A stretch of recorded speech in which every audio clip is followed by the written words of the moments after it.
आज इस शिव कथा में हमारी व्यासपीठ पे बैठी हमारी पूज्य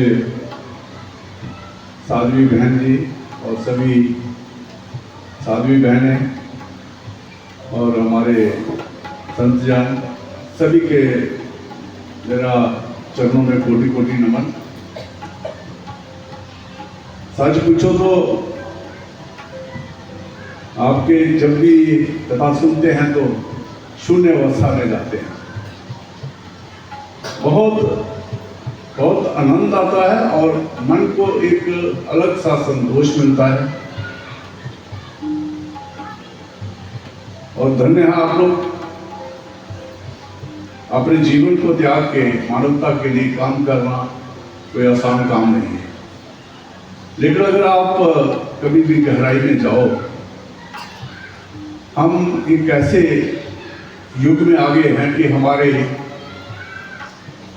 जो पूर्वजों की जो खोज थी हमने उसको खो दिया।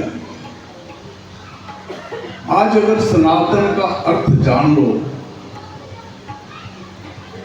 मैं एक दिन देख रहा था कि एक विदेश का फ्रांस का आदमी था, वो कह रहा था कि जब मुझे ज्ञान हुआ इस चीज का, जब मैंने शास्त्र पढ़े तो कहते कितनी गहराई है इसमें, सनातन में, हमारे वेदों में, कि जो आम आदमी की समझ से बहुत परे है।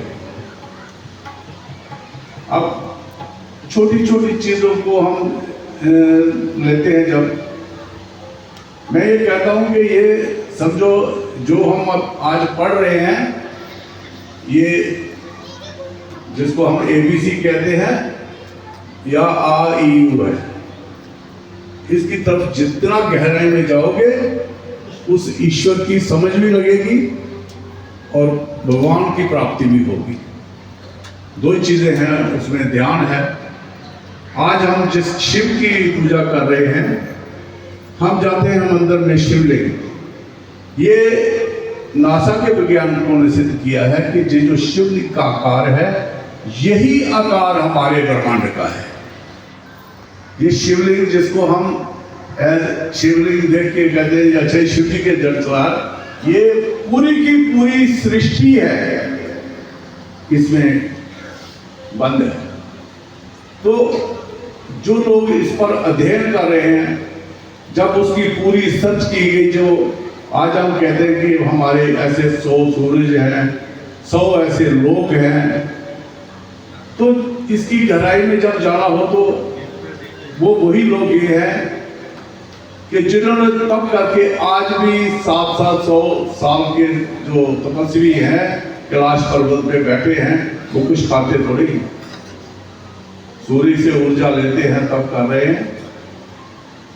तो इतने पुराने लोग भी कभी कुंभ के मेले में आ जाते हैं, जिनको पता नहीं चलता कि ये कौन लोग हैं, कहां से आए हैं। आपने देखा होगा, आप जाते हो कहीं पर, आप कितने साधु मिलते हैं आपको। जब आप कुंभ के मेले में जाते हैं तो करोड़ों की संख्या में साधु मिलते हैं आपको। वो कहाँ होते हैं? तो तप में लगे हुए हैं। ये जो हमारा भारत है, पूरी दुनिया को रास्ता दिखाया है। जो अंग्रेज हमारी बात करते हैं, वो उनको तो आज से 400 साल पहले गैलीलियो को फांसी दे दी थी, उन्होंने हुक्म कर दिया था। वो कहता कि जब हमारे बाइबल में ये लिखा हुआ है कि पृथ्वी चपटी है, तुम गोल कैसे कह रहे हो? ये तो हमारी सत्ता को चुनौती हो गई। तो ये हमें भारत को आज जो समझाते हैं, हम ज्ञान विहीन हो गए। ईश्वर करे वो ताकत हमारे में आए। हर एक चीज जो हमारे शास्त्रों में, मुझे एक दिन बहुत ही बड़े वरिष्ठ लोग थे, उन्होंने बताया कि हमारे गीता प्रेस के जो फाउंडर थे वो पोदार जी थे। आप तो जानते हैं उनको। पोदार जी वो बॉम्बे के रहने वाले थे, रूनता। वो जब भी वहां जाते थे तो सत्या में जाते थे। तो संध्या में जब वो बैठते थे तो वो जाके आखिरी चट्टान पे बैठते थे, यहाँ पर आगे समुद्र हो, किसी का शोर शराबा ना हो। लेकिन उन्होंने एक चीज नोट की कि एक पवित्र आत्मा जाती थी, उनसे भी आगे चले जाती, वो देखता कि पानी के ऊपर भी चली गई, वो सफेद कपड़ों में होती थी। तो वो अपनी संध्या में बैठे संध्या करते, वो आत्मा जो है वो वापस चली जाती। जिस दिन उन्होंने हारा था तो जब वो आत्मा वापस आई तो उन्होंने उसको प्रणाम किया कि हे पुण्य आत्मा आप कौन है? उन्होंने कहा कि मैं प्रेत हूँ। जैसे बात चली हमारी बहन ने बात की है कि हम दूर भागते हैं प्रेतों से, उसने कहा मैं प्रेत हूँ। तो उसने कहा फिर ये आपका ये वेश कैसे मैं किसी को वो नजर नहीं आती, आप ही पुण्य आत्मा है, मैं सिर्फ आपको ही दर्शन दे सकती हूँ और किसी को नहीं। उसने कहा मुझे इस जोनी से निकालो। उन्होंने एक बात उनसे पूछी कि प्रेत जोनी में कितने लोग हैं? कहते प्रेत जोनी में इतने लोग हैं कि जितने संसार की आबादी से 1000 गुना ज्यादा वो आत्माएं भटक रही हैं। आज भी इस हाल में भी होगी जो कोई चीज सुन रही होगी, लेकिन वो आत्माएं ये कहती हैं कि देखो जिनके पास आज शरीर दिया भगवान ने सोच दी है, ये अपने आप को बचा सकते थे, आगे बढ़ सकते थे, लेकिन इन्होंने उस वक्त नहीं सोचा, भोग विलास में पड़े रहे। तो उन्होंने फिर उनसे पूछा कि आप क्या चाहते हो? उन्होंने कहा जी मेरी गति करवाइए। उसने कहा जी मैं बेसिकली पारसी हूँ, तो हमारे में तो रिवाज है नहीं, ना संस्कार होता है, ना श्राद्ध होता है, ना पिंडदान होता है। तो उन्होंने कहा जी मेरी आत्मा को शांति के लिए मेरा पिंडदान करवाइए। तो ये उन्होंने लिखा हुआ पोदार जी ने पूरी उनकी स्टोरी।